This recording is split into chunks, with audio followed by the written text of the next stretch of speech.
क्या आप अशांत हैं या मानसिक तनाव से ग्रस्त हैं? क्या आपका व्यापार घाटे में जा रहा है? क्या कर्जदार और बीमारी पीछा नहीं छोड़ते?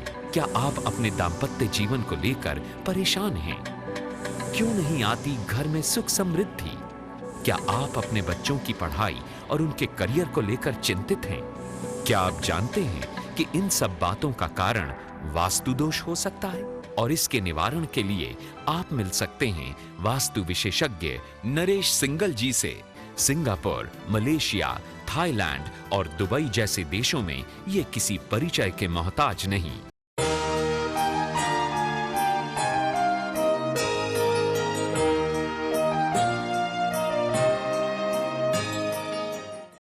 नमस्कार दर्शकों, मैं हूं लीना खुराना और आप सभी का बहुत बहुत स्वागत है हमारे कार्यक्रम सुख समृद्धि में। हर बार की तरह इस बार भी हमारे साथ स्टूडियो में मौजूद हैं वास्तु एवं feng shui expert Shri Naresh Singal ji. Naresh ji, आपका बहुत बहुत स्वागत है। नमस्कार। आज आप हमारे दर्शकों को वास्तु के बारे में कुछ खास टिप्स दीजिए। आम आदमी को वैसे मालूम ही होगा, लेकिन फिर भी मैं कुछ चीज़ें बताना चाहता हूँ कि यदि आप कोई नया फ्लैट या कोई नया घर लेने जा रहे हैं, रेडीमेड फ्लैट, और आप उसमें किसी वास्तु कंसल्टेंट को साथ में नहीं ले जाना चाहते, सपोज वो वास्तु को नहीं मानते या इतना टाइम ही नहीं है, तो आपके पास यदि कोई ऐसा जानने वाला है या आपके पास घर में ऐसा कोई छोटा बच्चा है, उसको साथ में लेके जाएं।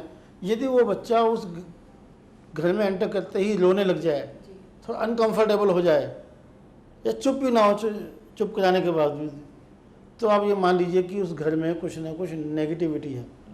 आपने बहुत कॉमन सी बात सुनी होगी कि बच्चा जो है भगवान का रूप है। और आपने बहुत सी फिल्मों में या कहानियों में पढ़ा होगा कि जितनी भी नेगेटिव या पॉजिटिव एनर्जी होती है, राक्षस हो या देवी देवता हो, ठीक, ये तो मैंने एक शास्त्रीय भाषा बोल दी। अदरवाइज वहाँ पर कुछ भी नेगेटिव कोई परेशानी है, एनर्जी है या पॉजिटिव एनर्जी है, तो वो शायद हमारे लोगों को नज़र नहीं आती, जबकि एक छोटे बच्चे को नज़र आती है। छोटे बच्चे से मेरा मतलब ये है जो गोदी का बच्चा है, जो माँ का दूध पीता है, छोटा बच्चे की बात कर रहे हैं, वो जो है, तो उससे वो बच्चा जो उसको वो विजिबल होती है, उसको वो दिखाई देती है नेगेटिव या पॉजिटिव एनर्जी। तो पहली बात तो ये है कि आप वो एक टेस्टिंग मैंने बताया कैसे करें। दूसरी बात ये है कि जिस घर में लगातार खिन्नता रहती है, परेशानी रहती है, चिड़चिड़ापन रहता है, एक दूसरे से बात नहीं करते, वो क्या बोलते हैं उसको, एक आर्ट मूवी, एक दूसरे को ना उदास उदास से रहते हैं, यानी मतभेद से शुरू होता है और मन भेद तक चली जाती है बातें। आप दोनों बातों में अंतर बता रहा हूँ कि मतभेद है ना, कोई बड़ी बात नहीं है, लेकिन जब मन भेद भी हो जाता है तो उसके लिए हम बड़ी सिंपल सी बात है कि आपका जो घर है उसको क्लीन कीजिए, सफाई कीजिए ढंग से, जैसे हम दिवाली के दिन में करते हैं। आप देखिए कि आपके घर में कोई ऐसे ताला या चाबी तो नहीं है जो कि बंद पड़ा हो, खराब पड़ा हो। ऐसे pen, pencil, calculator, mobile, mixie, geyser कभी टैप टपक रहे होते हैं, और जो दरवाजे हैं हॉरर मूवीज़ की तरह मूव कर रहे होते हैं। कभी होल्डर लगा हुआ है तो उसमें बल्ब नहीं है, बल्ब लगा हुआ है तो फ्यूज है, यदि बल्ब भी ठीक है, होल्डर भी ठीक है, बट देखते हैं कि स्विच खराब है। यानी जो जितने भी ये सभी जो लक्षण हैं दरिद्रता के हैं, गरीबी के हैं, चिड़चिड़ेपन के हैं, इरिटेशन के हैं। एक दूसरा हम टिप्स ये कह सकते हैं, यदि किसी बहन बेटी की शादी हो रही है या आपने किसी को कुछ गिफ्ट देना है, तो उसके अंदर उसको कैंची, नेल कटर, सुई, दिया सलाई, माचिस, लाइटर, ऐसी चीज़ें जो कटिंग करती हों, पिन चुभती हों, ऐसी चीज़ें सिंबॉलिक रूप से भी नहीं देनी चाहिए। जैसे कि हम आमतौर पे देते हैं गैस चूल्हा या गैस सिलेंडर वगैरह दे देते हैं एक मिडिल क्लास फैमिलीज़ के अंदर। देखा गया है कि 90% ऐसी लड़कियां भी दुखी रहती हैं ऐसे। चौथी बात हम ये कह सकते हैं कि जिस घर में लगातार कोई ना कोई बीमारी है, उनको पता ही नहीं लगता। उनका केमिस्ट की दुकान पे वो ऐसे जाते हैं जैसे सब्जी वाले की दुकान पे जाते हैं, यानी उनको जाना ही पड़ता है।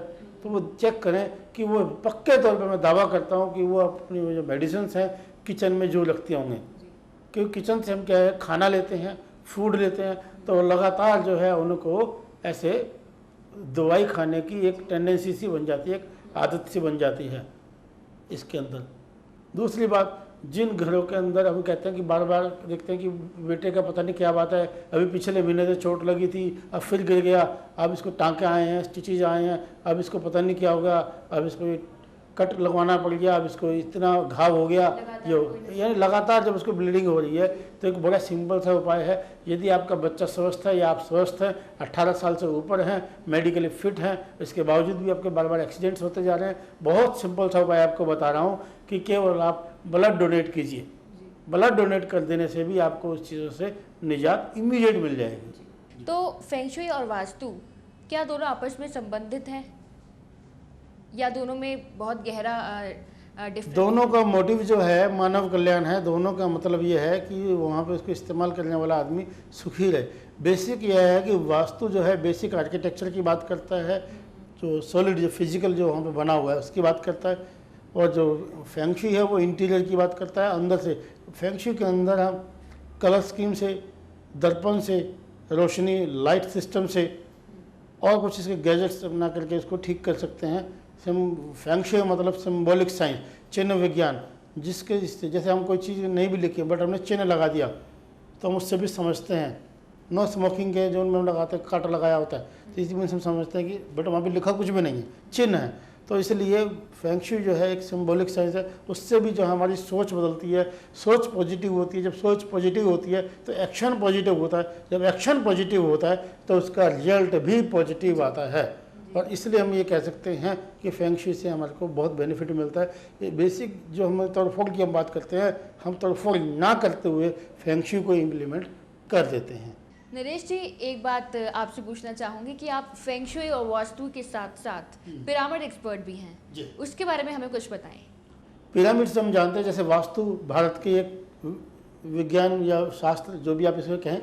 दूसरा फेंग शुई जो है वो चाइना का है, और जो पिरामिड्स है वो इजिप्ट का है, मिस्र का है, ठीक, गाजा का जिसे हम बोलते हैं। इसको भी हम वास्तु दोष को मिनिमाइज करने के लिए या जो पॉजिटिव जोन है उसको इन्हेंस करने के लिए, उसको बढ़ाने के लिए इसका इस्तेमाल किया जाता है।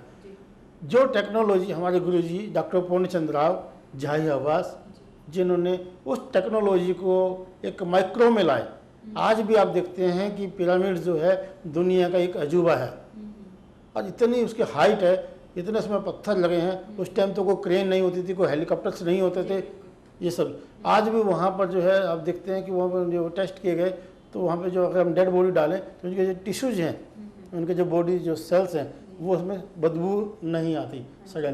तो हम ये कह रहे हैं, यानी मम्मीज़ की हम बात करें तो कुछ लोग कहते हैं कि मम्मीज़ वहाँ पे सुरक्षित है केमिकल की वजह से या किसी और की वजह से। यदि केमिकल की भी तो एक लाइफ होती है, और उनको लगभग 5000 वर्ष से भी ज़्यादा हो गए। तो उस टेक्नोलॉजी का हम प्रयोग हम वास्तु दोष के निवारण के लिए भी करते हैं। जी, बहुत अच्छा।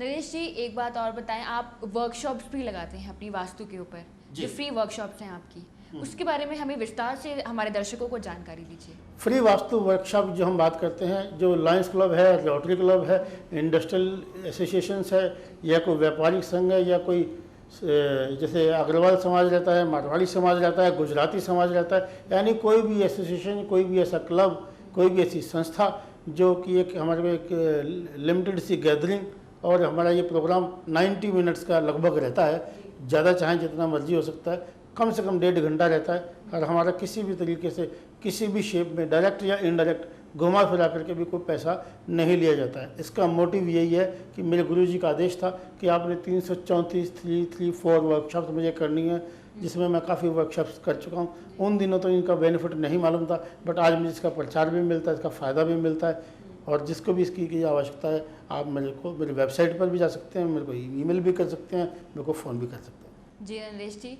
आपका इस जानकारी के लिए बहुत बहुत शुक्रिया। दर्शकों, आज आपने बहुत कुछ जाना नरेश सिंगल जी से। अगली बार हम फिर हाजिर होंगे कुछ नए विषयों के साथ। आप आज के लिए दीजिए इजाज़त। नमस्कार।